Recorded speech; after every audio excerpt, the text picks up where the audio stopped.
Hi everyone. In this demo, I'll walk you through a three-stage code pipeline built with Gemini and the Google AI Agents SDK.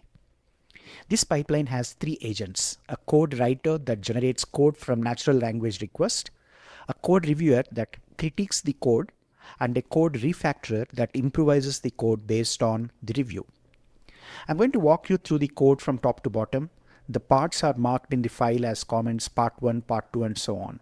The entire code is available as a gist, and the link is available in the description below.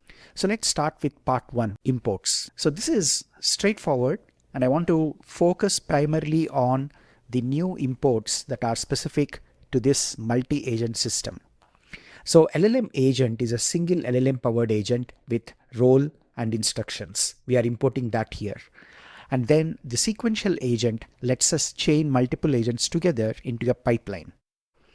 Runner is the high-level orchestrator that runs our agents for a given user session. We have seen this in the earlier modules. In-memory session service stores conversation state in memory so we can pass information between steps. And finally, google.genai.types gives us the content and part classes we use to build the user message to the model. So that's about part 1. Now let's get started with part 2. So part 2 sets up basic configuration for the app. So we define the app name, user ID, session ID, and the model as Gemini 2.5 Flash. We also configure logging to log only the errors and nothing else. So that is part 2. Now let me set up part 3 of this demo. Part 3 is basically defining the agents, and this is where the heavy lifting takes place. First, we define the code writer. We give it a name called code writer. We point it to the model that we have defined earlier, and then the instruction followed by output key. So the output key tells the SDK to store the agent's output under the key generated code in the pipeline state. This is very critical, which will enable us to pass the state between one model and the other. So once we are done with code writer, then we define code reviewer, which is our second agent. And note that all these agents are based on LLMs, so they are LLM agents. The job of the second agent is to review the code generated by the previous agent.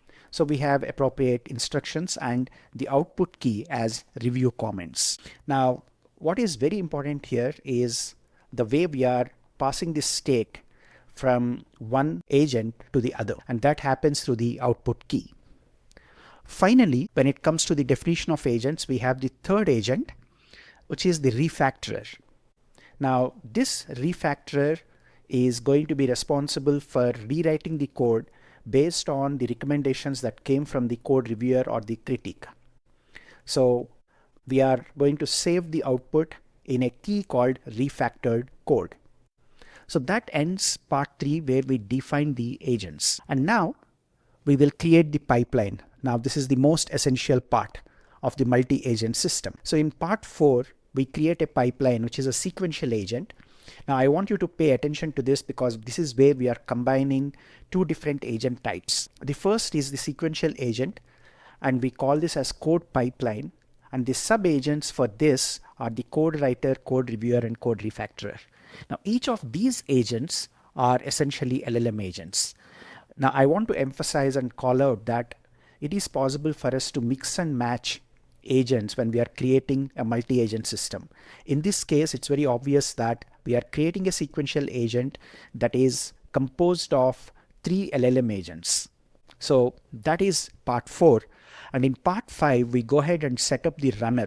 Now, this is the most important aspect. This is where we define the in-memory session and define the runner. Remember, runner is the loop that is responsible for executing the agent. And in part 6, we go ahead and create some helper functions that will help us execute. For example, we are creating the extract code function that is extracting the code that came out of the final agent, which is the code refactorer, and we basically look for the pattern that has backticks followed by Python and ends with a set of backticks. So that is one helper function. Then we have one more helper function that is responsible for saving the code into a file called test.py. Now this is again a helper function which will persist the code generated by the refactorer. And then we have the most important function that is responsible for running the pipeline. So we have run pipeline that takes the query, which is basically the user input, generate a Fibonacci series or generate a prime number finder or any code instruction that you give to be generated in Python. So we pass that as a parameter, and then we have optional parameters here, which is a dictionary, and then we create the session, we run the pipeline, and we go through the loop to make sure that we are extracting the output from the pipeline. So once that is done, we will have another helper function that will print the summary.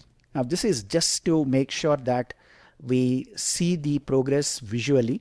It shows us generated code with a tick mark, followed by code review with a tick mark, and refactoring. So we wait for all these stages to finish before we save the code into a file called test.py. And finally, we will define the function main. We'll define function main. Let me get this right. So function main is again responsible for accepting an instruction. So in this case, I am hardwiring the instruction, write a Python module that fetches JSON from a URL and prints a table of keys and values from the JSON. Include main function to run as a script with URL arguments. So we use that, and then we kick off the pipeline. And finally, we print the result, extract and print final code. So we extract code from each of the stages, and then we print the final code. I have commented out print final code because we are saving that into a file. And finally, it's time to invoke function main, and that's what concludes the final step of this demo. So let's go back and review the code once to make sure everything is in. Okay, so this looks good. Now I'm going to come back to command line and execute this. All right, so we are at the terminal. Now I'm going to execute the Python agent.py. Now this is going to take a few minutes because it has 3 LLM agents and 1 sequential agent. So it has accepted the request, and now it is going through the stages of the pipeline. Now this is going to take a few minutes because each of the stages deal with an LLM. So let's wait for this to finish. All right. So now, thanks to our helper functions, we can see this visually. Code generation is completed, code review is completed, refactoring is completed, and now it is saved to test.py. Let's take a look at test.py. Looks pretty comprehensive. It generated a lot of Python code following the best practices. It starts with import, and then finally there is a main function as we mentioned. It also gave us how to invoke this test Python script. So for this demo, to make sure that the sequential agent was able to generate appropriate code, I want to show you the curl output from JSON placeholder.typicode.com/todo/1. Now this is going to come back to us with a valid JSON response that has some labels that is basically keys and values. Now what we'll do is we will use exactly the same URL, but with our test.py generated by the agent, multi-agent system. So test.py followed by exactly the same URL, and it is attempting to fetch the JSON, and it prints the output pretty accurately. So key value table with exactly what we have seen with the curl request. So its job is to accept a URL that returns JSON, and it basically prints the key and value in a tabular format. So that is how easy it is to basically create a multi-agent system. So that's the end of the demo. We have seen how to use Google AI Agents SDK or ADK to build a 3-agent code pipeline, a writer, reviewer, and refactorer, all running sequentially in a single session. You can modify the instructions, add more agents, or plug this into a larger system to automate code generation workflows. Thanks for watching and stay tuned for other modules where we will dive deep into Google ADK.